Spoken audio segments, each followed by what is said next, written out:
Cette émission est rendue possible grâce à la famille des partenaires de l'Église de la Victoire.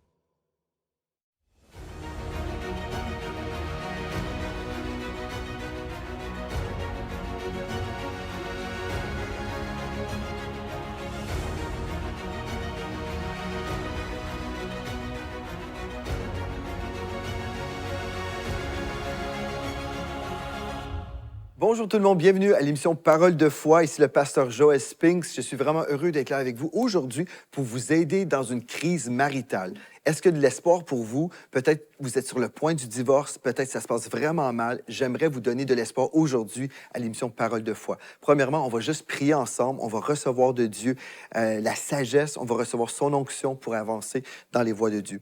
Père éternel, on vient devant toi, Seigneur, aujourd'hui. On veut juste te remercier parce que tu es un Dieu vivant, tu es un Dieu de miracles et peu importe les situations, Seigneur, nous savons que tu es capable d'agir et nous nous positionnons aujourd'hui dans la foi pour vivre une percée, pour vivre quelque chose de glorieux de ta part, Seigneur. Nous croyons que tu es capable de transformer des situations terribles. Tu es capable de débrouiller des œufs brouillés. Tu es capable de faire des chefs-d'œuvre avec nos vies. Donc aujourd'hui, on se positionne dans la foi et on dit, Esprit de Dieu, viens à notre secours à travers la révélation du Saint-Esprit. On a prié au nom de Jésus. Amen et amen. Gloire à Dieu, gloire à Dieu.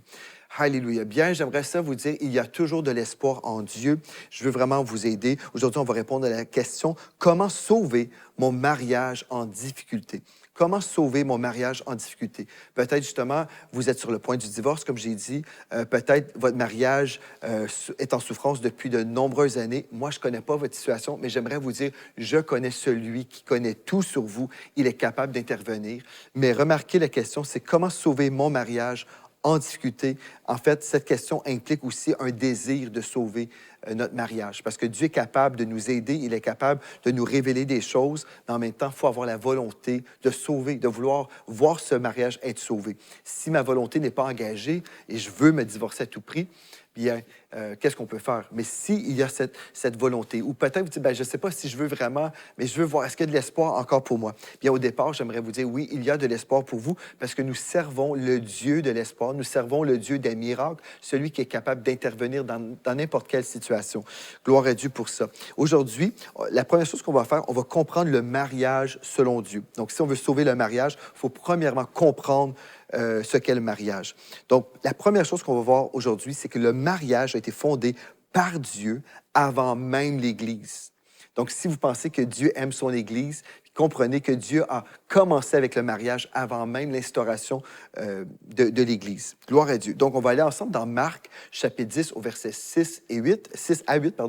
Ici, à l'émission Parole de foi, nous aimons la parole de Dieu. Tout ce que je veux vous enseigner, c'est toujours en accord avec la parole de Dieu. Je ne suis pas là pour promouvoir mes idées, je suis là pour promouvoir les idées de Dieu. Et je veux vraiment vous inviter, ouvrez votre cœur pour recevoir ce que Dieu en réserve pour vous. Je peux vous dire, j'ai eu un héritage de foi parce que j'ai été élevé chrétiennement et j'ai vu mes grands-parents sur les deux côtés de la famille, les deux grands-parents être dans les voies de Dieu tout au long de leur vie. Il n'y a pas eu de divorce dans ma famille. Mes parents et les parents de mon épouse Mathilde aussi, ensemble, après 45 ans ou plus. Bref, j'ai eu des modèles extraordinaires au niveau du mariage. Donc, c'est sûr que pour moi, je crois encore dans le mariage aujourd'hui. Mais non seulement parce que j'ai vu des modèles exemplaires dans mon entourage immédiat, mais aussi c'est parce que c'est biblique. Dieu a instauré le mariage pour qu'on soit heureux sur la terre, pour qu'on soit ensemble, pour qu'on puisse vivre le plan de Dieu qu'il en réserve pour nous. Donc, c'est son plan. Donc, si c'est son plan, il nous a montré des choses dans sa parole qu'on devrait lire, découvrir et vraiment ajuster notre vie selon la parole. Amen. Donc, le mariage a été fondé par Dieu avant même l'Église. Marc, chapitre 10, au verset 6. Et en passant, comme toujours, allez chercher un stylo, prenez des notes parce que c'est la parole de Dieu qui va vous aider. Donc, au commencement de la création, Dieu a créé l'être humain, homme et femme. Donc, voilà ce que la parole de Dieu nous dit, hommes et femmes. C'est pourquoi l'homme quittera son père et sa mère pour s'attacher à sa femme. Et les deux ne feront plus qu'un, les deux deviendront une seule chair. Ainsi, ils ne sont plus deux, ils font un. Donc ici, on parle de plusieurs choses en fait, mais on parle de l'unité spirituelle, on parle de l'unité physique, on parle vraiment de l'unité dans nos émotions. Nous sommes un. Dans le mariage, c'est vraiment deux personnes qui deviennent une personne dans le sens, dans l'unité. Donc, ils sont vraiment un dans l'unité. OK. Maintenant, dans Ecclésiaste chapitre 4 au verset 12, on a vraiment besoin de comprendre une chose très importante par rapport au mariage. Vous savez, des fois, j'ai entendu des pasteurs dire « Ah bien, on doit marier ces deux personnes-là parce qu'ils vivent ensemble, donc on veut qu'ils régularisent leur état, c'est du péché, et puis on veut les mettre ensemble pour qu'ils soient corrects devant Dieu. » Écoutez-moi très, très bien. En fait, si deux personnes font de Jésus le Seigneur de leur vie, OK, gloire à Dieu, on peut les unir parce que, s'ils sont avec Dieu, gloire à Dieu, Dieu fait partie du mariage et c'est excellent, c'est extraordinaire, c'est ça qu'on veut. Maintenant, si les deux personnes veulent se marier, mais ne marchent pas avec Dieu, ils ne cesseront pas de pécher parce qu'en fait, ils ne sont pas sauvés. Donc, je comprends la mentalité, on est là, on veut arrêter le péché, on veut les unir pour qu'ils ne vivent plus dans le péché. Mais si les deux personnes ne sont même pas sauvées, ils vont vivre dans le péché. Ça ne sera peut-être pas le péché sexuel, mais ça va être une autre sorte de péché. Donc, en gros, le raisonnement, il faut les unir ensemble rapidement parce que là, on veut mettre de l'ordre dans leur vie. Je comprends la pensée, mais bibliquement, on va voir ce que Dieu dit. OK, vous êtes prêts? Ecclésiaste 4, verset 12.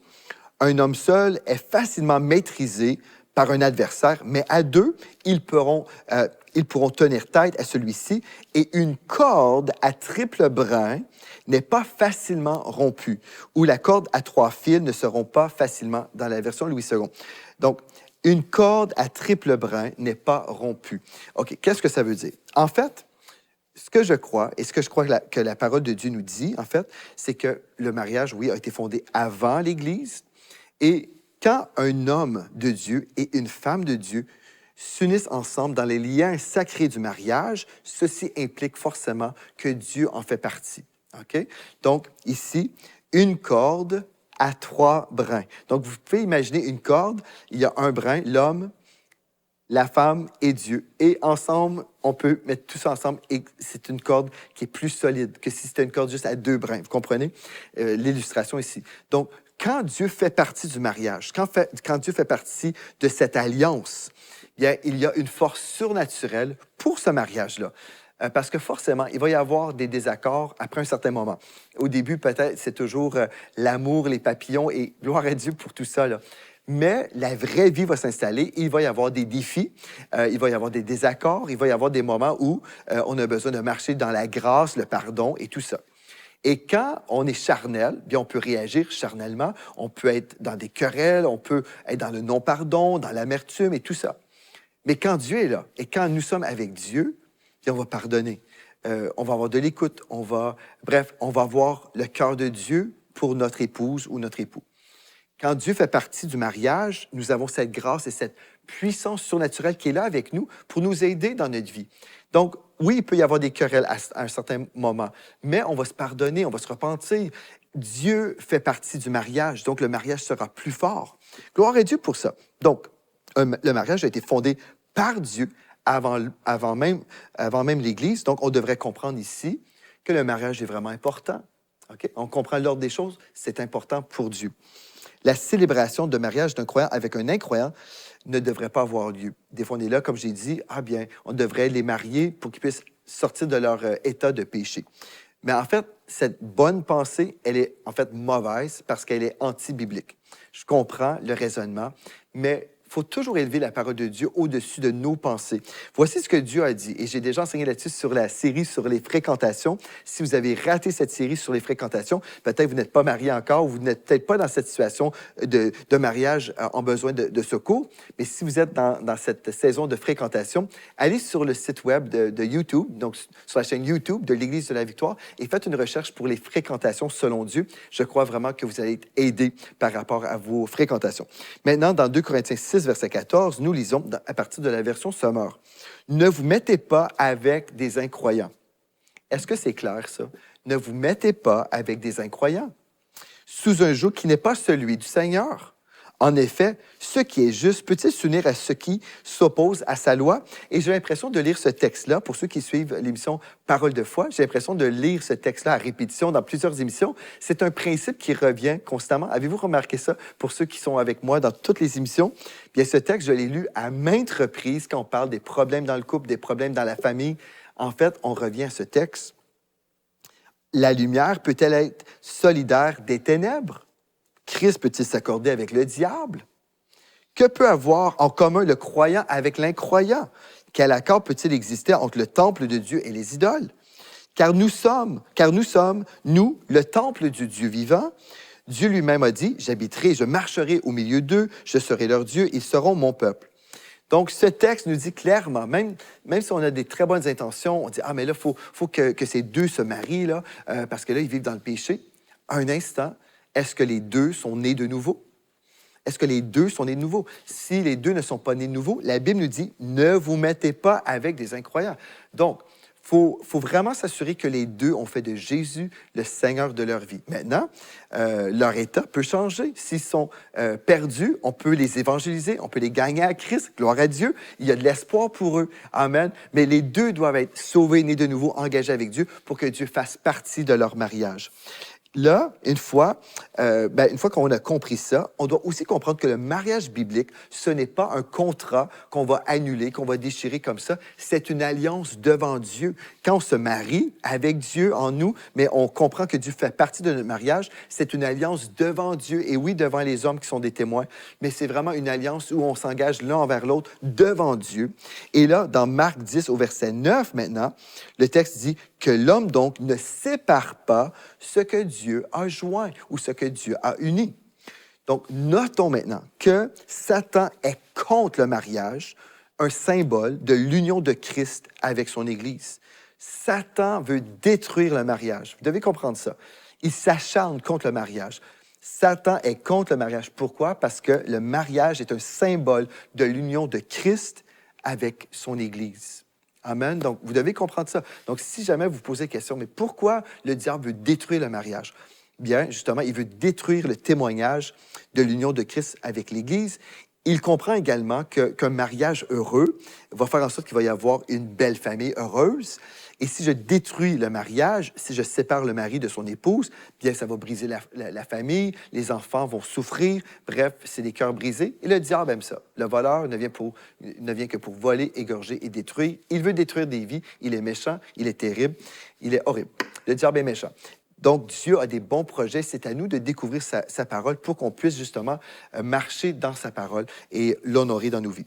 Donc, une chose aussi importante, quand on parle du mariage, vous savez, la Bible parle et les hommes religieux parlent aussi.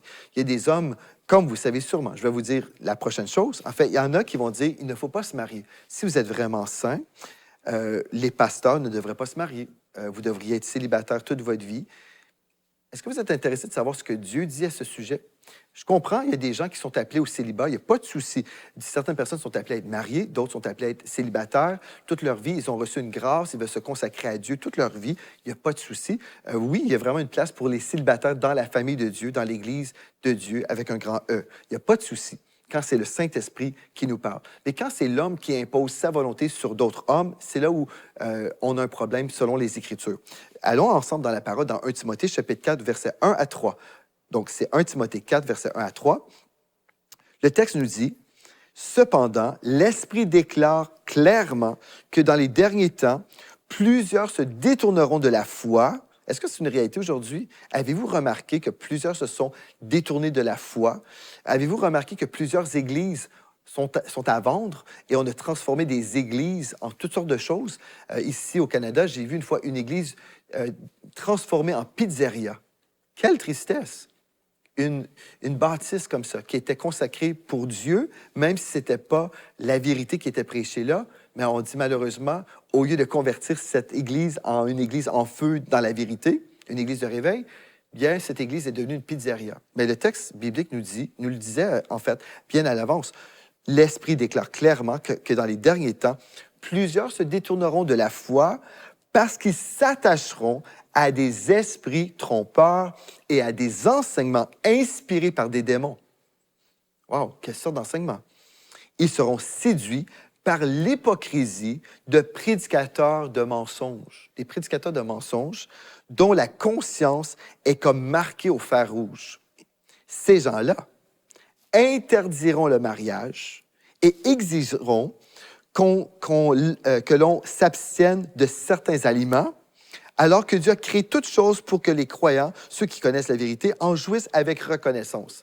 Est-ce que ça vous fait penser à quelque chose, frères et sœurs, ici? On va interdire à certains de se marier. Et il y a certaines églises qui vont même interdire la consommation de certains aliments.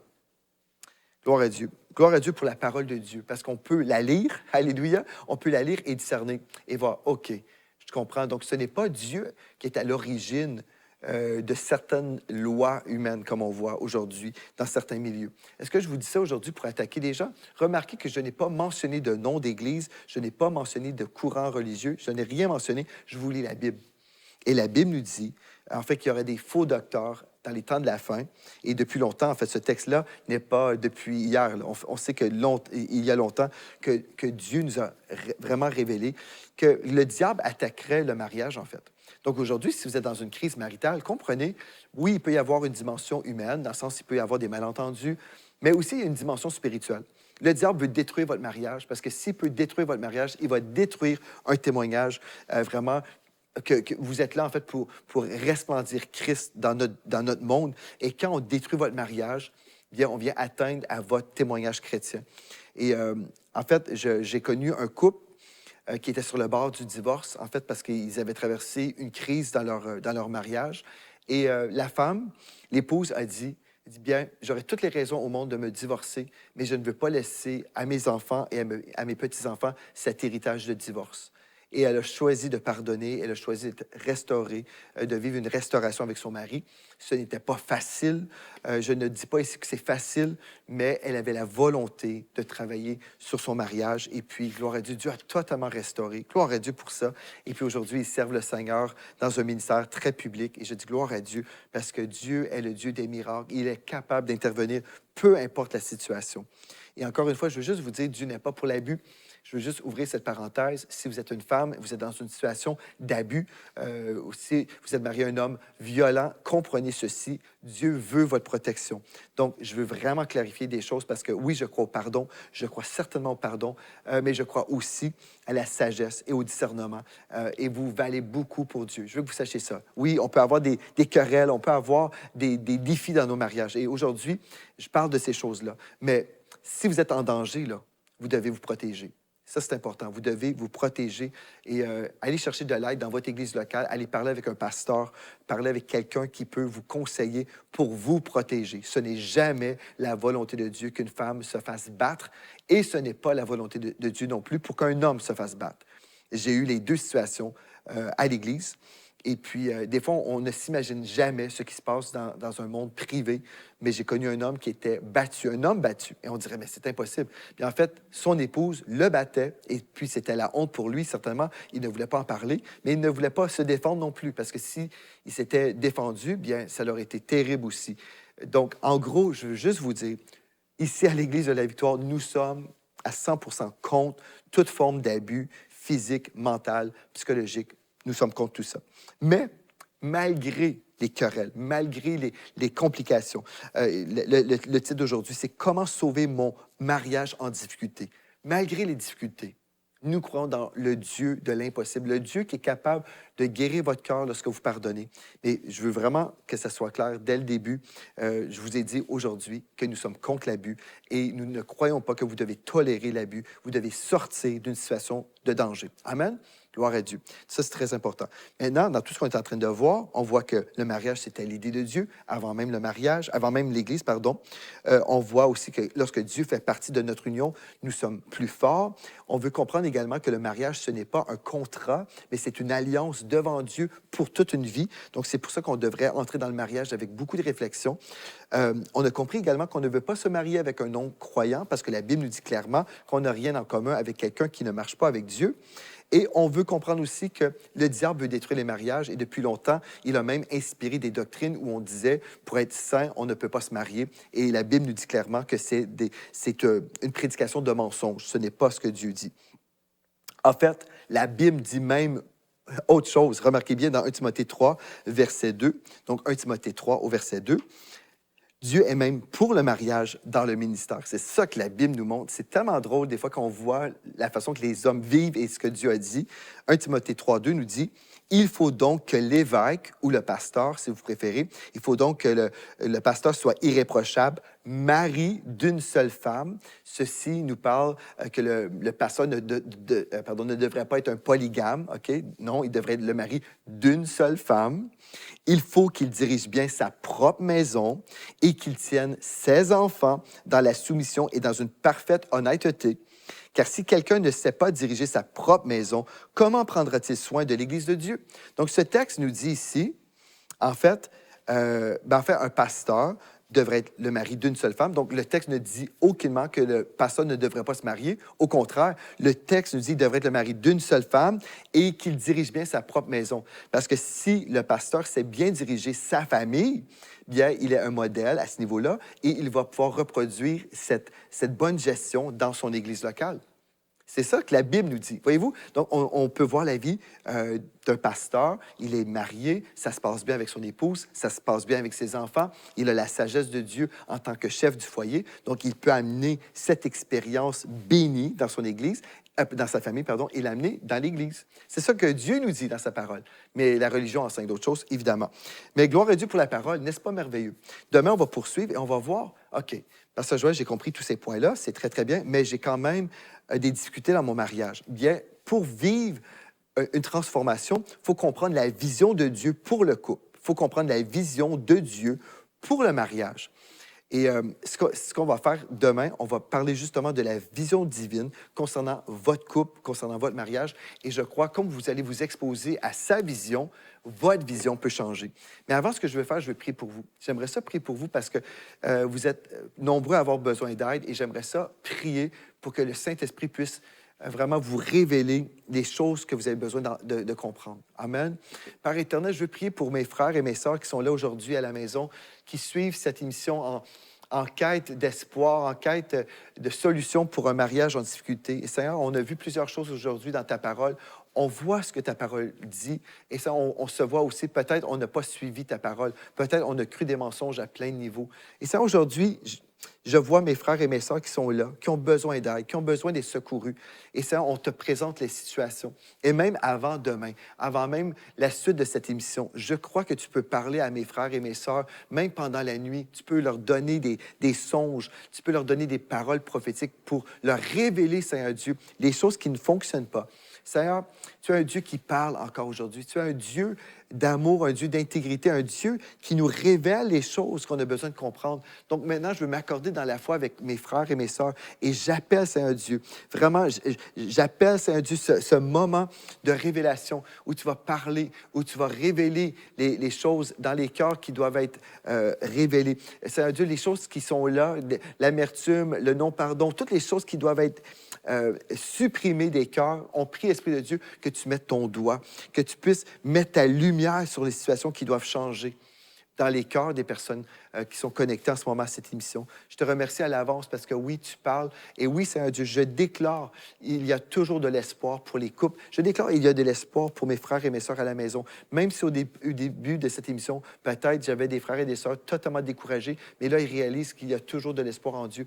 Oui, je déclare que cette parole fait partie de leur cœur aujourd'hui. Ils sont imprégnés de cette vérité qu'il y a de l'espoir en Jésus-Christ. Et peu importe le désordre, même s'il y a eu du désordre dans leur vie, aujourd'hui, on croit que tu es capable de leur donner la force et la sagesse pour revenir à ta parole, pour remettre de l'ordre dans leur vie. Et j'ai prié dans le précieux nom de Jésus, avec foi pour mes frères et mes sœurs. Amen et amen. Gloire à Dieu, gloire à Dieu.